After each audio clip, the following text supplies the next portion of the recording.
Hello दोस्तों, आज हम घटना चक्र के संविधान सभा एवं संविधान निर्माण प्रक्रिया को पढ़ेंगे, जिसका क्वेश्चन इस प्रकार दिया हुआ है। तो चलिए चालू करते हैं। हम आपका ज़्यादा समय नहीं लेंगे और वीडियो को 2K या 1.75 एक्स पे कर देख सकते हैं, जिससे आपको आपका टाइम भी बचेगा। और चलिए चालू करते हैं। लाइक, अगर वीडियो पसंद है तो लाइक, शेयर और सब्सक्राइब करें। आपका पहला क्वेश्चन चलिए यहाँ पे है, देखिए। पहला क्वेश्चन है, भारत भारत के संविधान की रचना हेतु संविधान सभा का विचार निम्नलिखित में से सर्वप्रथम किसने प्रस्तुत किया था? स्वराज पार्टी ने 1934 में किया था। स्वराज पार्टी ने 1934 में किया था। स्वतंत्रता के पूर्व के दिनों में प्रारंभ में किसने संविधान निर्मात्री सभा का विचार प्रस्तुत किया था? संविधान निर्मात्री का विचार किसने प्रस्तुत किया था? तो आपका M.N. रॉय ने किया था। स्वतंत्र भारत के पूर्व के दिनों में प्रारंभ में किसने संविधान निर्माता सभा का विचार प्रस्तुत किया था? तो M.N. रॉय ने। चलिए क्वेश्चन नंबर 3 देखते हैं। निम्नलिखित एक निर्वाचित संविधान सभा द्वारा भारत के संविधान का निर्माण करने का प्रस्ताव किया गया था। तो क्रिप्स मिशन द्वारा। एक निर्वाचित संविधान सभा द्वारा भारत के संविधान का निर्माण करने का प्रस्ताव किया गया था। तो क्रिप्स मिशन द्वारा। कैबिनेट मिशन योजना के अंतर्गत संविधान निर्मात्री परिषद में प्रत्येक प्रांत को आवंटित सदस्य संख्या निर्धारित करने के लिए एक प्रतिनिधि कितने जनसंख्या के अनुपात में था? तो 10 लाख व्यक्ति के। इन व्यक्तियों में से कौन कैबिनेट मिशन का सदस्य नहीं था? तो विलियम वुड नहीं था। नहीं तो स्टोफर्ड क्रिप्स, पैथिक लॉरेंस और अलेक्जेंडर, इस तीनों कैबिनेट मिशन के सदस्य थे। भारत संविधान सभा का गठन किया गया था। तो भारत संविधान सभा का गठन किया गया था किस अधिनियम द्वारा? कैबिनेट मिशन योजना के अंतर्गत किया गया था।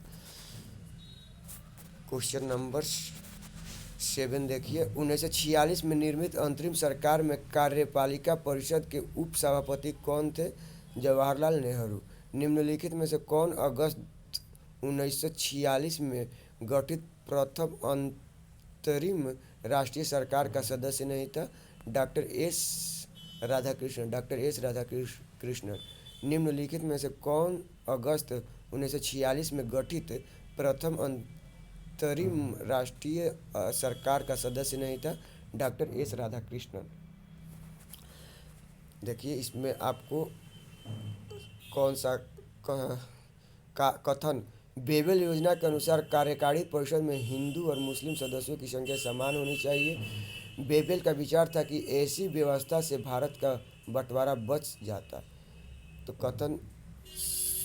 कथन सही है पर कारण गलत है। कथन सही है पर कारण गलत, मतलब ए सही है और आर गलत है। क्वेश्चन नंबर 10 देखिए। निम्नलिखित में से कौन से कथन संविधान सभा के विषय में सत्य है? तो यह हो जाएगा, वह बहुदलीय निकाय थी, सही है। उनके अनेक समितियों के माध्यम से कार्य किया। उसने अनेक समितियों के माध्यम से कार्य किया। चलिए, भारत संविधान सभा के सदस्य में निम्नांकित में कौन से कथन सही है? आपको सही उत्तर का चयन करना है। तो यह वयस्क मताधिकार पर आधारित नहीं थी, यह सही है। और यह कई समितियों के माध्यम से कार्यरत थी, यह सही है।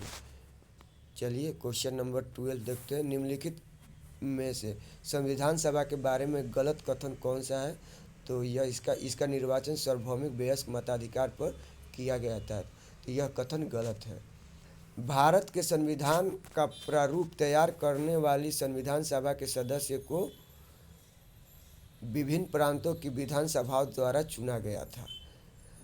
भारत के संविधान का प्रारूप तैयार करने वाली संविधान सभा के सदस्यों को विभिन्न प्रांतों की विधानसभाओं द्वारा चुना गया। भारतीय इतिहास के संदर्भ में प्रांतों से संविधान सभा के सदस्य थे, तो प्रांतीय विधानसभा द्वारा निर्वाचित हुए थे। प्रांतीय विधानसभा द्वारा निर्वाचित हुए थे। क्वेश्चन नंबर 15 देखते हैं। संविधान सभा में सदस्यों का चुनाव कैसे हुआ था? तो प्रांतीय सभाओं द्वारा। संविधान सभा में सदस्यों का चुनाव कैसे हुआ था? तो प्रांतीय सभाओं द्वारा। संविधान सभा के चुने हुए अस्थायी अध्यक्ष कौन थे? तो डॉक्टर राजेंद्र प्रसाद अस्थायी अध्यक्ष थे। संविधान सभा की बैठक की अध्यक्षता किसने की थी? डॉक्टर सच्चिदानंद सिन्हा ने। संविधान सभा की प्रथम बैठक की अध्यक्षता किसने की थी? डॉक्टर सच्चिदानंद सिन्हा ने। भारतीय संविधान सभा के उद्घाटन अधिवेशन की अध्यक्षता किसने की थी? डॉक्टर सच्चिदानंद सिन्हा ने। भारत की संविधान निर्मात्री सभा के अध्यक्ष कौन थे? डॉक्टर राजेंद्र प्रसाद थे। क्वेश्चन नंबर 20 देखिए। स्वतंत्र भारत की संविधान सभा के अध्यक्ष कौन थे? राजेंद्र प्रसाद। संविधान सभा के प्रथम मनोनीत उपसभापति कौन थे? तो फ्रैंक एंथोनी थे। संविधान सभा के प्रथम मनोनीत उपसभापति कौन थे? फ्रैंक एंथोनी थे।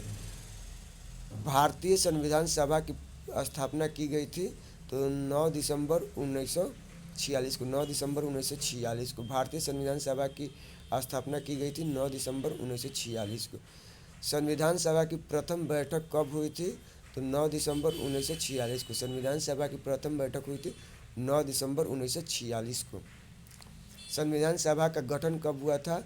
तो दिसंबर 1946 में। दिसंबर 1946 में। भारत की संविधान सभा का प्रथम अधिवेशन कब शुरू हुआ था? तो 9 दिसंबर 1946 को प्रथम अधिवेशन चालू हुआ था। भारतीय संविधान सभा की पहली बैठक कब हुई थी? 9 दिसंबर 1946 को। भारत को एक संविधान देश का प्रस्ताव संविधान सभा द्वारा पारित किया गया था तो वह 22 जनवरी 2047 को। भारत को एक संविधान देने का प्रस्ताव संविधान सभा द्वारा पारित किया गया था तो 22 जनवरी 1947 को। संविधान सभा के प्रमुख संविधान की प्रस्तावना का प्रस्ताव किसने रखा था? जवाहरलाल नेहरू। संविधान सभा में उद्देश्य प्रस्ताव निम्न में से किस एक के द्वारा प्रस्तुत किया गया था? तो यह पंडित जवाहरलाल नेहरू द्वारा। भारतीय संविधान के निर्माण से संबंधित निम्नलिखित कथनों में से कौन सही है? तो देखिए, पहला है पंडित नेहरू के उद्देश्य प्रस्ताव का जो संविधान सभा द्वारा स्वीकार किया गया संविधान के निर्माण पर असर था। उद्देशिका बहुत महत्वपूर्ण उद्देश्यों की पूर्ति करती है। उद्देशिका सबसे संविधान को भारत के लोगों ने अध्यादेशित किया है। राज्य के मुखिया को लोग प्रत्यक्ष रूप से निर्वाचित करता है तो 1, 2 और 3 सही है। 1, 2 और 3 सही है। भारतीय संविधान को बनाने हेतु भारतीय संविधान सभा के कुल कितने अधिवेशन हुए थे? तो 12।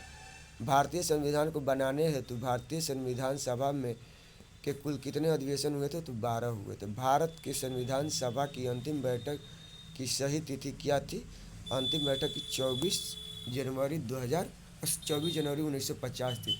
24 जनवरी 1950 थी अंतिम बैठक की तिथि। भारत के संविधान के निर्माण में संविधान सभा को कितना समय लगा था? तो 2 वर्ष 11 महीना 18 दिन। 2 वर्ष 11 महीना 18 दिन लगा था। सूची X को सूची Y से सुमेलित कीजिए और सूचियों के नीचे दिए गए कूट का प्रयोग करते हुए सही उत्तर का चयन करना है। तो देखिए, यहाँ मिलाया हुआ है। संविधान सभा के पहले अध्यक्ष H.C. मुखर्जी थे। प्रारूप समिति के मूलतः एकमात्र कांग्रेसी सदस्य के.एम. मुंशी थे। राजस्थान की सियासतों का प्रतिनिधित्व करने वाले संविधान सभा के सदस्य B.T. कृष्णमाचारी थे। संघ संविधान समिति के अध्यक्ष जवाहरलाल नेहरू थे। चलिए, भारतीय संविधान के निर्माण के समय संवैधानिक सलाहकार कौन थे? तो B.N. राव थे। B.N. राव संवैधानिक सलाहकार थे। देखिए, बहुत से एग्जाम में पूछा गया है तो इस पे ध्यान देकर पॉलिटी को ध्यान से पढ़ें। भारतीय संविधान का प्रथम प्रारूप तैयार किया गया था तो बी.एन. राव द्वारा। भारतीय संविधान का प्रथम प्रारूप तैयार किया गया था बी.एन. राव द्वारा। संविधान सभा के भारतीय संविधान का तृतीय वाचन कब प्रारंभ हुआ था? तो भारतीय संविधान का तृतीय वाचन 17 नवंबर 1949 से प्रारंभ हुआ तो 26 नवंबर 1949 तक चला। तो प्रश्न में दिए गए विकल्प में कोई सही नहीं है। भारत का संविधान महत्वपूर्ण रूप से तैयार हुआ है तो 26 नवंबर 1949 को। भारतीय संविधान को संविधान सभा द्वारा अंगीकृत किया गया है तो 26 नवंबर 1949 को। 26 नवंबर 1949 को संविधान सभा द्वारा भारतीय संविधान को स्वीकृत किया गया था तो 26 नवंबर 1949 को। भारत का संविधान किस तिथि को अपनाया गया था? 26 नवंबर 1949 को। 26 नवंबर 1949 को अपनाया गया था। भारत संविधान कब लागू हुआ था? भारतीय संविधान कब लागू हुआ था? 26 जनवरी 1950 को। संविधान 26 जनवरी के दिन लागू करने का निर्णय लिया गया था। कांग्रेस ने इस तिथि को 30 जनवरी 1930 में स्वतंत्रता दिवस के रूप में मनाया था। चलिए क्वेश्चन नंबर 44। भारतीय संविधान दिवस कब मनाया जाता है? तो 26 नवंबर। भारतीय संविधान दिवस 26 नवंबर को मनाया जाता है। भारतीय संविधान को अपनाया गया था तो संवैधानिक सभा द्वारा। भारतीय संविधान को अपनाया गया था संवैधानिक सभा द्वारा। भारतीय संविधान को 26 नवंबर 1949 को किसके द्वारा अधिनियमित किया गया था? तो संविधान सभा द्वारा। भारत का संविधान अंगीकृत एवं अधिनियमित हुआ था तो 26 नवंबर 1949 को। 26 नवंबर 1949 को बी.आर. अम्बेडकर का संविधान सभा में निर्वाचन हुआ था तो इनका निर्वाचन आपको बम्बई प्रेसिडेंसी से हुआ था। इनका निर्वाचन बम्बई प्रेसिडेंसी से हुआ था। डॉक्टर भीमराव अंबेडकर का जन्म और मृत्यु हुआ था 1891 में जन्म और 1956 में मृत्यु हुआ था। डॉक्टर भीमराव अंबेडकर का जन्म 1891 में तथा मृत्यु 1956 में हुआ था। निम्नलिखित कथनों पर विचार कीजिए। तृतीय गोलमेज सम्मेलन के विचार विमर्श की परिणति भारत सरकार अधिनियम 1935 के पारित होने के रूप में हुई। भारत सरकार अधिनियम 1935 ने ब्रिटिश सरकार के सूबों और भारतीय रियासतों के एक संघ पर आधारित ऑल इंडिया फेडरेशन के गठन का उपबंध किया। एक और दो दोनों। एक और दो दोनों सही है। चलिए नीचे दिए गए दो वक्तव्य दिए गए हैं तो इनमें कथन ए है, भारत का संविधान देश की अर्थव्यवस्था की पूर्ति करता है, इसको एक गृहीत संविधान कहा जाता है। तो ए और आर दोनों सत्य है किंतु आर ए का सही स्पष्टीकरण नहीं करता है। संविधान सभा में वयस्क मताधिकार को 15 वर्ष के लिए स्थगित करने की बात की गई है तो मौलाना आज़ाद ने। निम्नलिखित में से किसने सुझाव दिया था कि भारत की स्वतंत्रता के बाद भारतीय राष्ट्रीय कांग्रेस को एक राजनीतिक दल के रूप में भंग कर दिया जाना चाहिए? तो महात्मा गांधी ने दिया था। निम्नलिखित में से किसने सुझाव दिया था कि स्वतंत्रता के बाद भारतीय राष्ट्रीय कांग्रेस को एक राजनीतिक दल के रूप में भंग कर दिया जाना चाहिए? तो महात्मा गांधी ने कहा था। क्वेश्चन नंबर 54 देखिए। निम्नलिखित में से किसने कहा था एक संविधान एक मशीन की तरह बेजान चीज़ है जिसमें वे लोग जीवन फूंकते हैं जो इसका नियंत्रण करते हैं। भारत में सब कुछ ईमानदार लोगों की आवश्यकता है जिसके लिए राष्ट्रहित ही सर्वोपरि है। डॉक्टर राजेंद्र प्रसाद ने कहा था। अपनी राष्ट्रवादी प्रतिक्रिया में भारतीय संविधान के निर्माताओं ने अल्पसंख्यकों के हितों तथा भावनाओं के महत्व को कम करके आका। यह कथन किसका है? आइवर जेनिंग्स का। किसने कहा था? संविधान सभा कांग्रेस की थी और कांग्रेस भारत था तो ऑस्टिन ने कहा। किसने कहा था? संविधान सभा कांग्रेस थी और कांग्रेस भारत था। ऑस्टिन ने कहा था। भारतीय संविधान सभा में कुल कितनी महिला सदस्य थी? तो 15। भारतीय संविधान सभा में कुल कितनी महिला थी? तो 15 थी।